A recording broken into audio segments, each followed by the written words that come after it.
but I really did want to stop. The Orthodox community is amazing. I grew up in Brooklyn, as you know, and Ocean Parkway, and I've had many, many friends over the years, Orthodox, and in fact, people that work for me. In fact, maybe I could get Jason Greenblatt down here. Jason is a person that has been so good. He's a lawyer.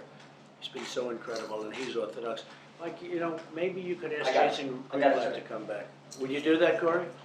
Because he's, and you know who else? David Cohen. Yes, sir. Okay, that'd be great. So they'll come down for a couple of minutes. But very talented people, really great people. Any questions, folks? Yes. Ladies first, right? Absolutely. Okay. Last week, Bernie Sanders and Hillary Clinton both met with the Daily News editorial board, and Bernie Sanders said that Israel used disproportionate force in Gaza and also highly inflated the casualties. Meanwhile, Hillary said that settlements are unhelpful.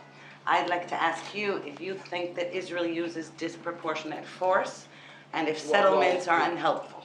Well, first of all, let me tell you that when missiles are being shot at a country, whether it's Israel or any other country, I don't know what disproportionate force is supposed to mean, but you have Israel is being attacked to an extent that very rarely have you ever seen, where missiles are being lobbed into a country, and so obviously you have to use very strong force. With that being said, I'm no fan of Bernie Sanders, but I will say the Daily News did a big number on him. But I have to tell you, the Daily News is a very dishonest newspaper, and they're failing. They'll be out of business very shortly. In fact, I hear they're going online very soon. And you can't really believe anything that the Daily News has said. I'm not defending anybody. I'm just telling you, it's one of the more dishonorable papers, of many dishonorable papers, because a good percentage of them are, you know, not truthful. But here's Jason. Is that Jason? But the Daily News, you know, doesn't really report the truth. So I really can't tell you what they said about Bernie Sanders, and it's covered me so inaccurately in so many different things, unrelated to what we're here about today. But it's covered me so inaccurately. This is Jason Greenblatt. Is David Cohen coming down too? Call him so much. David should come down too, I think. I can invite him. Jason. Sure. But Jason has been with me for many years. He is a very religious person, to put it mildly. And I'm very proud of him. He's been a great lawyer for a long time. And so far our deals have worked out, right? Sure. I think in every instance. Maybe in every instance. Yeah. Nobody wants to write about those deals. They only want to write about other deals. So anyway, but why don't you join us? Can you join us for a couple of minutes? All right, Jason, grab a seat at the table. And about settlements, whether they're How do you feel about that, Jason, the settlements? Because the question was asked about settlements, and how do you feel about that? I think the settlement should stay, but I think they have to work something out so that both sides are able to live in peace and safety. Israel has been fighting a low-scale war with the Palestinians. I'm sorry, go ahead. Let's go on. Do you have any questions specifically you want to ask? Okay. Sorry. Israel has been fighting a low-scale war with the Palestinians for some 30 years now, which is sometimes a thorn in America's side. Douglas MacArthur once said, "War's very object is victory, not prolonged indecision." Therefore, instead of encouraging Israel to make a deal with the Palestinians, wouldn't it perhaps be better to encourage Israel to fight like a Douglas MacArthur or a George Patton would and get this thing over with in a week? Well, you do have the two views, obviously, and a lot of people say that that's a deal that can't be made. You know, you'll never make a deal because there's such ingrained hatred, perhaps especially from the Palestinian side. But that's a decision that's going to have to be made. You know, at some point you're going to maybe have to make that decision. I wouldn't want to be in a position to make that decision for Israel, but at some point, you know, that's been a debate for a long period of time, and you're obviously on the militant side, right? You're a militant, I can see that. I would like George Patton to be the Prime Minister. No, I understand. He would do a lot. Even though he's not Jewish, he would probably win, right? Yes, go ahead. This is a religious liberty question, which is of high concern for Orthodox Jews. And the question now before the Supreme Court is about the denial of insurance for certain procedures. If a Catholic nonprofit should be allowed to refuse to give information to have women's health and Yeah, insurance. over the last short period of time. They're usually not using that. They're usually talking about the cake stores and the pastry stores and It's related to all that. of the other. It's all related. But and I'm going to really leave that decision to you. That's your personal decision. And what would your answer be to that question? What would your answer be? It is a conflict between the laws of the land and the right to exercise Right. religion.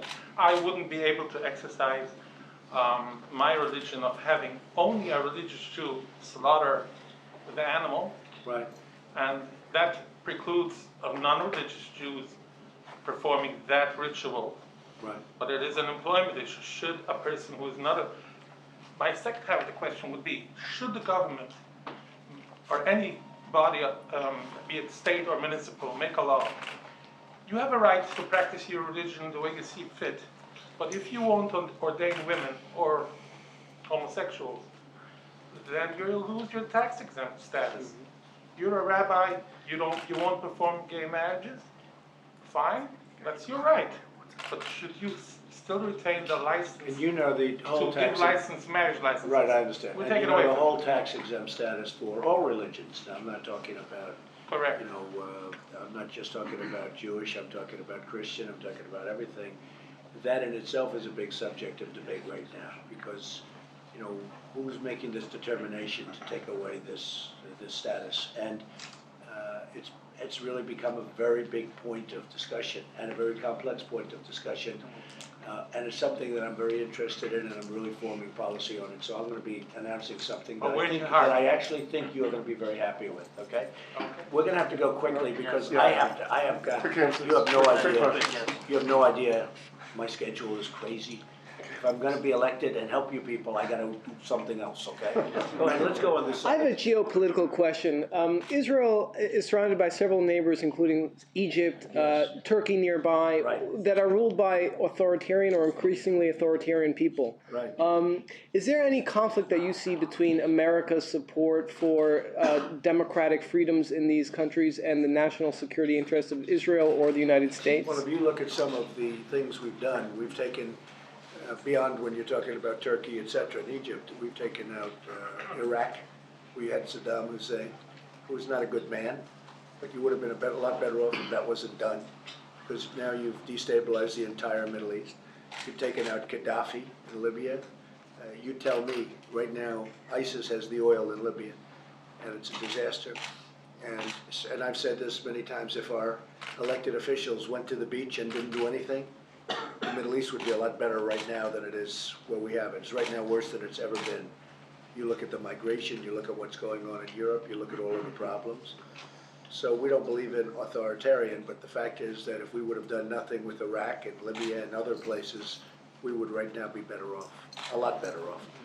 Yeah, go ahead. Were you disappointed that Prime Minister Netanyahu basically canceled your Israel trip in December after your remarks on the Muslim ban? Well, he didn't cancel it, I canceled it, actually. But it was after he But gave out the no, statement. no, he said something that wasn't as positive as I would have liked, and I canceled it.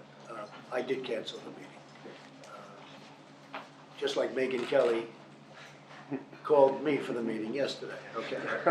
On a slightly different level, but a level that was very interesting to people. No, I canceled the meeting.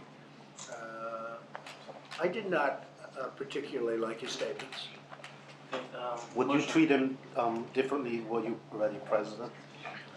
Yeah, I think I treat people equally, and if I like what people are saying, good. I like him. I've always liked him. I was disappointed in his statement. He didn't say, "Don't come." In fact, the opposite. But I didn't like his statement, and that wasn't necessarily the reason I didn't go. But I didn't like his statement. If I may, there isn't any time for follow-ups. One question, and we gotta move it along. I would like to ask, if elected president, what can you do you think you can do to return the notion of innocence until proven guilty? As we've seen the prosecutors these days, a person who is indicted is slandered and Are everything you is talking publicized about in our country? in our country. Well, that is true. Are you talking about Silver? It's Oh, no, but who are you talking anyone about? that makes a good picture, and we've seen it unfortunately whenever an Orthodox Jew gets indicted, it's leaked. What are and you talking about, silver, as an example? Talking about Corey, for Everyone. example. Corey, even Corey. Corey. Everybody is Corey. Yeah, there's a story, you know. Corey may change his religion very soon. Well, what do you think about silver? Well, I will speak to Corey. You know, I was very loyal to him. I was told by everybody to immediately fire him and everything else. Unfortunately, I'm rich and I have a lot of good equipment and ceilings for security purposes called, tapers. And we had tapes of what took place. And when this young lady went out and said things, she didn't know she was being taped. It's wonderful every once in a while to have that in the ceiling, right? but not everyone And she has. said things, she was practically thrown to the ground and all this stuff. I mean, it was almost like he just lightly ran interference. I didn't even see a grab or touch. She was touching me. You saw that. She was grabbing me. Yeah. So I thought it was disgraceful. And I thought it was disgraceful that the other two candidates said he should be immediately fired. And I guess today, at a later date, I don't know, have you heard anything yet, Corey? Yeah, they just dropped all the charges. They what? They just dropped all the charges. Oh, good. And it was done.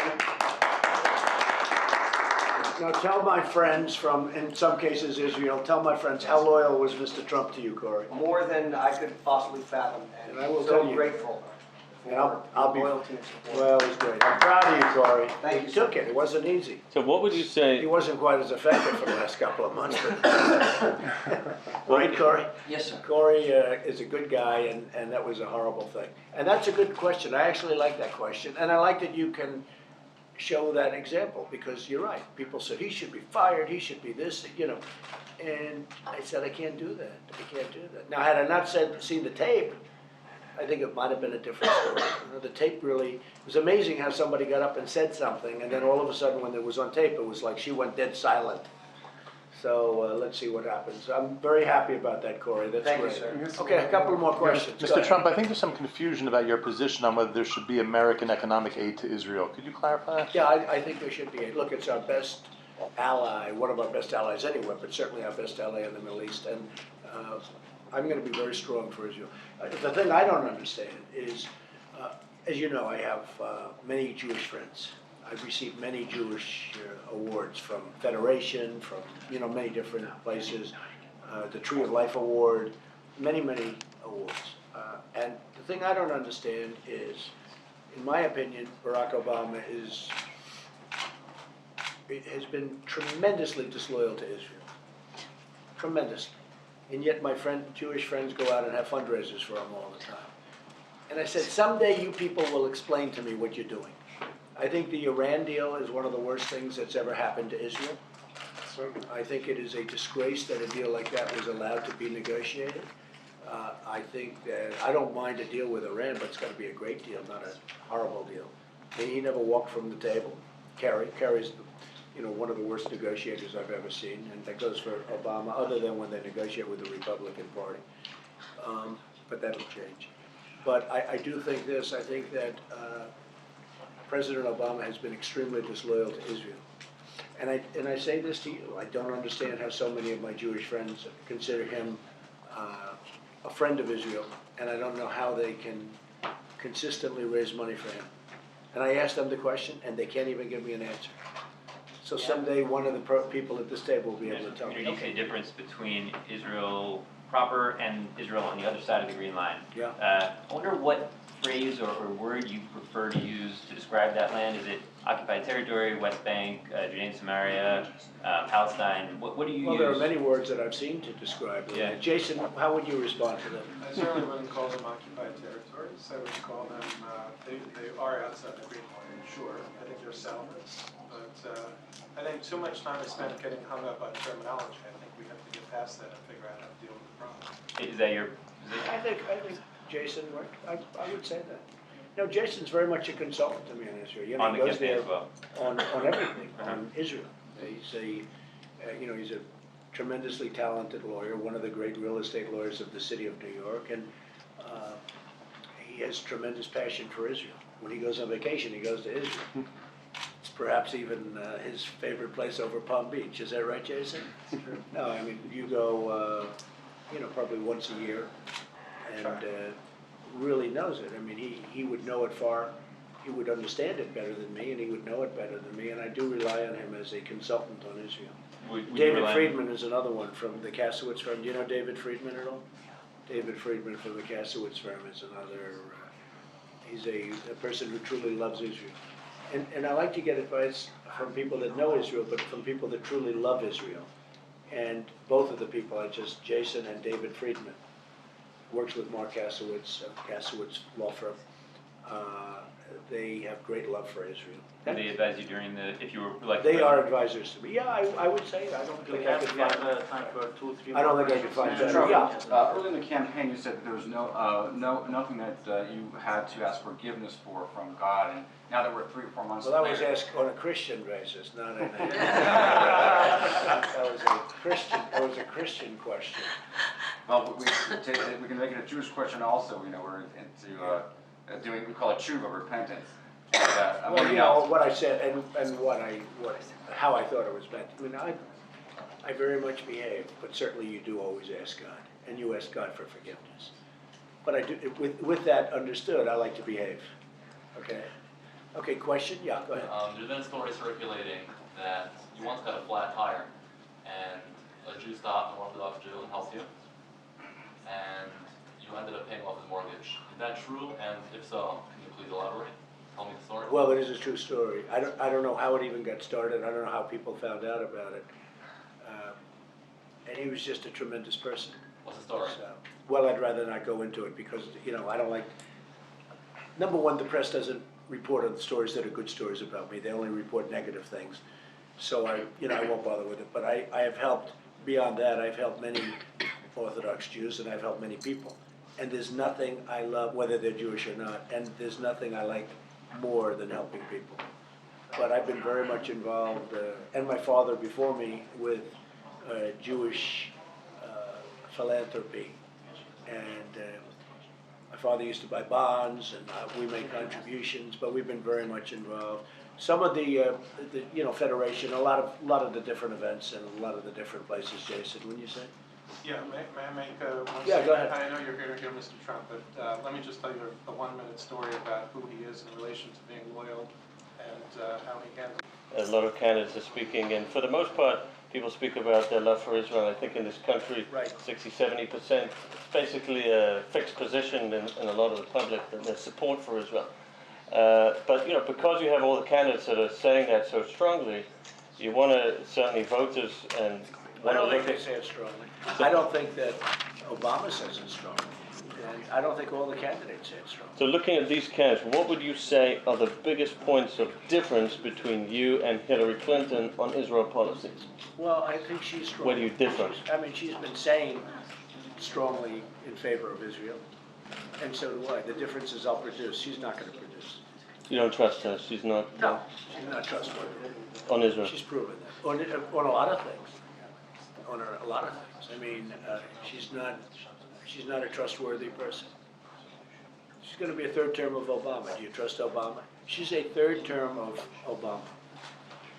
I would just like to thank you, folks, if you want. And Jason, if you'd like to stay and answer a few more questions, I'd love that. Sure. But I would like to thank you all for being here. It's an honor. And I have a great love and respect for Israel, and it will stay that way. And believe me, if I get in, you'll be very proud of what we do. Did you ever think you'd get this far in the race? Yes.